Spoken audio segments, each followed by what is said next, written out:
तो जो आसपास के हैं अगर हम आपसे जुड़ सकते हैं, हम आपका ले सकते हैं। जो आपकी एग्री प्रोड्यूस है वो हमसे, तिल है, सरसों है, गेहूँ है, धान है, हल्दी है, जो भी आप उगाएंगे, सब्जियां हैं, अगर आप हमारे आसपास हैं तो हम आपसे ज़रूर लेंगे और एट अ प्रीमियम प्राइस लेंगे।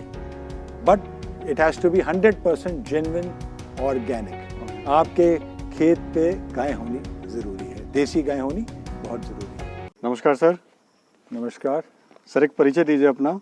मेरा नाम संजय भल्ला है, मैं दिल्ली का निवासी हूँ और ये काम मैंने 2013 में शुरू किया था। कीर गैया से 2 गैया लाए थे जी। तो सर, आप पहले क्या करते थे? बिजनेस करते थे हम लोग जी। हाँ। तो ये आइडिया आपको कैसे आया सर? ये आइडिया सर, जब बेटी की शादी हो गई, फ्री हो गए तो कुछ सोशल वर्क करना शुरू किया। तो सोशल वर्क के अंदर जब गांव में गए तो वहाँ पे जाके एक एहसास आया कि जो शहरों में घी बिक रहा है या दूध बिक रहा है, उसमें प्राइस डिफरेंस शॉप में और गांव में जो था, मतलब गांव में ज़्यादा था, शॉप में कम प्राइस पे वो चीज़ बिकती थी। तो उसका एहसास हुआ और वहीं से शुरुआत हुई। तो वहाँ से जब घी लिया तो घी में डिफरेंस देखा। जो घी आपके शेल्फ्स में अवेलेबल होता था शॉप्स में, वो टोटली डिफरेंट था जो गांव में था। तो वहीं से हमारी शुरुआत हुई। तो सर, डेयरी के अलावा आप क्या क्या और करते हैं?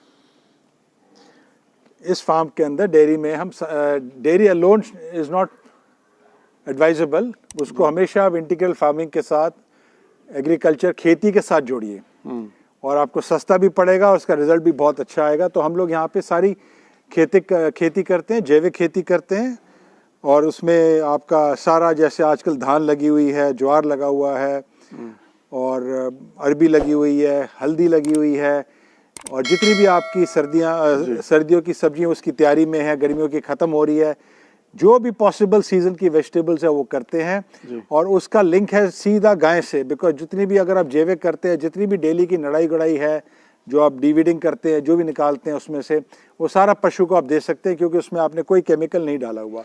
इसलिए जब आप फार्मिंग करते हैं डेयरी के साथ तो एक आपको fodder, organic fodder for the cows सस्ते में और बढ़िया चीज़ मिलती है। तो शुरुआत में कितनी गाय आप लाए थे सर और आज कितनी है? जब हमने शुरुआत की थी ऑब्वियसली 2 गाय लाए थे। आज हमारा पशु वंश रफली अबाउट 240 है, 240 है, जिसमें बच्चे और male calves, females, everything, heifers सब इंक्लूडेड है। तो सर, जब आपने स्टार्ट किया था तो आपके माइंड में क्या चल रहा था कि चलेगा नहीं चलेगा, या इसको हम कर पाएंगे नहीं कर पाएंगे? जैसा हर कोई भी बिजनेस स्टार्ट करता है तो सोचता है, तो उस टाइम आपके माइंड में क्या चल रहा था सर ऐसा? Well, business point of view से स्टार्ट ही नहीं किया। जब उसका गांव में घी खाया तो उसका एहसास ही अलग था, उसका एक्सपीरियंस ही अलग था। तो फिर जब दूध चाहिए था तो दूध कहाँ से लाते? तो इसलिए हमने यहाँ पे ये छोटी सी जगह ली थी तब 1 एकड़ की, तो इसमें हमने 2 गाय लाए थे। तो उसका जब दूध पिया और घर में फैमिली वालों ने पिया, फ्रेंड्स ने पिया, तो वी सॉ द डिफरेंस। उसका जब डिफरेंस आया, देखा, उसका हमारे हेल्थ पैरामीटर्स में जो फ़र्क आया, उससे वो हमारी एक इंस्पिरेशन बन गई।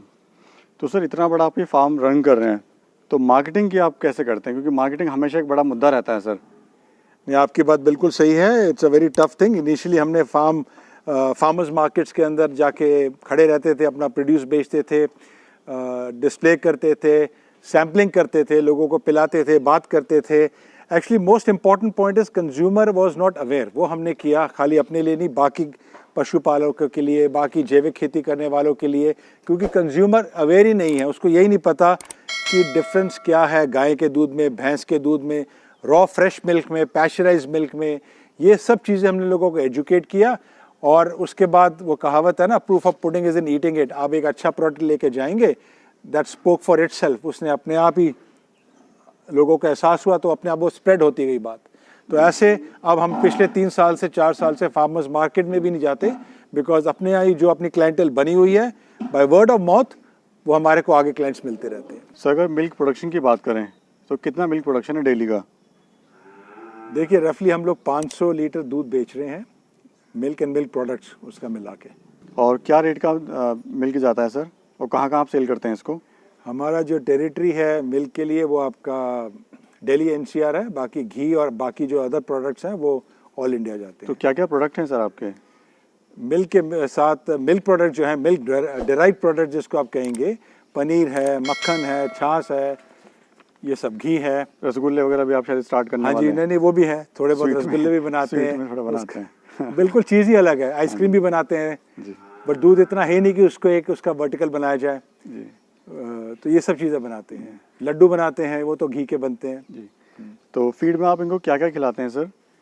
फीड में जी कोई रॉकेट साइंस नहीं है, कोई फैंसी वो नहीं है, सारा ऑर्गेनिक ग्रीन फॉडर इनका ग्रो करते हैं। हाँ भूसी अपने पास भी होता है, बट नहीं तो बाहर से भी लेना पड़ता है भूसी। और बाकी जो दूसरे राशन जो हैं जिसमें खलें हो गई, खल हम अपने आप बनाते हैं, क्योंकि हम लोग तेल निकालते हैं तो खल हम अपने आप बनाते हैं। जी। और इसके अलावा चोकर, चूरी, जो नॉर्मल चीज़ें हैं। नॉर्मल। तो सर फीड में की अगर बात करें तो पर काउ में कितना कॉस्ट आता है फीड का?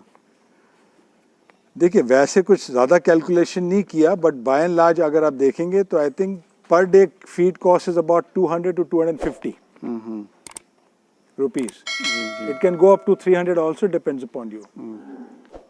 तो सर जब आपने स्टार्ट किया था तो कितना एरिया था और आज आपके पास कितना एरिया है? शुरुआत तो हमने इसी से किया था, 1 एकड़ का प्लॉट है। अब हमारे पास 30 एकड़ यहाँ पे है। जी तो और 30 एकड़ हमने हाथरस में लिया था last year. We have just left it about a month back, but hopefully in the next 15-20 दिन में हम और ज़मीन ले रहे हैं, जी। 15-20 एकड़। तो आप ऑर्गेनिक फार्मिंग भी करते हैं सर?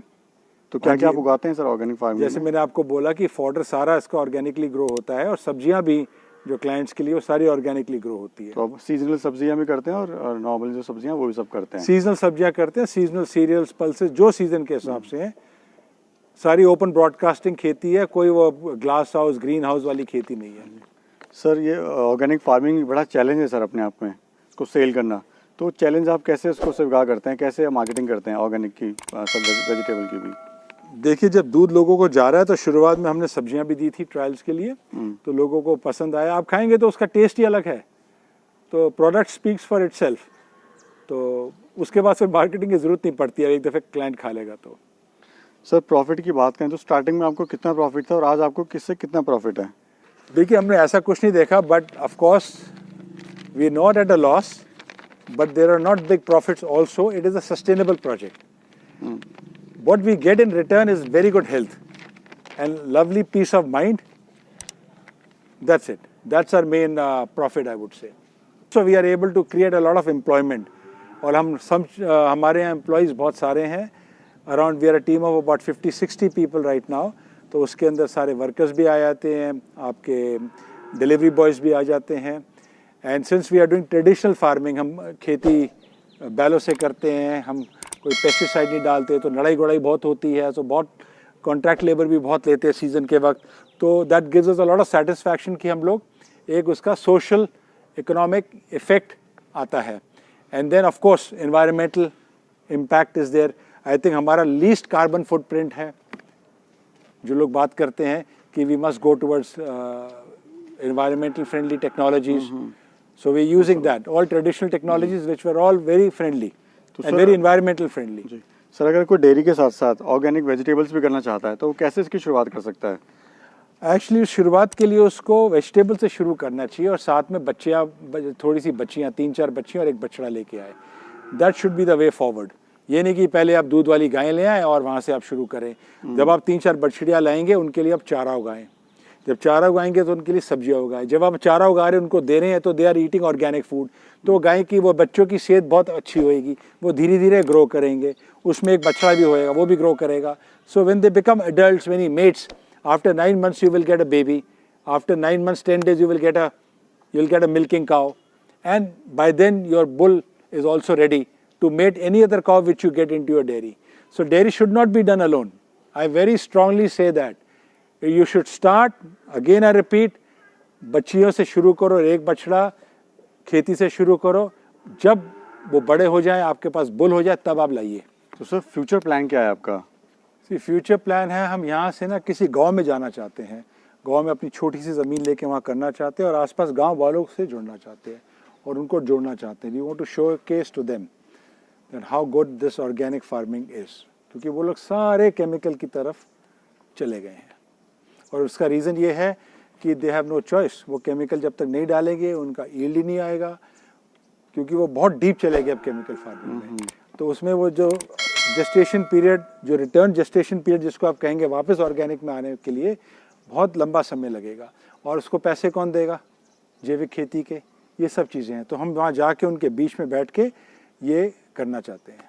तो क्या संदेश देना चाहते हैं जो सर इस को स्टार्ट करना चाहता है, जो इस काम में आना चाहता है, डेयरी फार्मिंग प्लस ऑर्गेनिक में?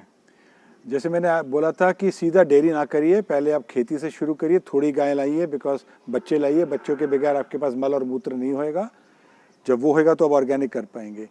उसके बाद marketing is a main thing. तो जो आसपास के हैं, अगर हम आपसे जुड़ सकते हैं, हम आपका ले सकते हैं। जो आपकी एग्री प्रोड्यूस है वो हमसे, तिल है, सरसों है, गेहूँ है, धान है, हल्दी है, जो भी आप उगाएंगे, सब्जियां हैं, अगर आप हमारे आसपास हैं तो हम आपसे ज़रूर लेंगे और एट अ प्रीमियम प्राइस लेंगे। But it has to be 100% genuine organic. आपके खेत पे गाय होनी ज़रूरी है, देसी गाय होनी बहुत ज़रूरी है। Thank you sir. Thank you.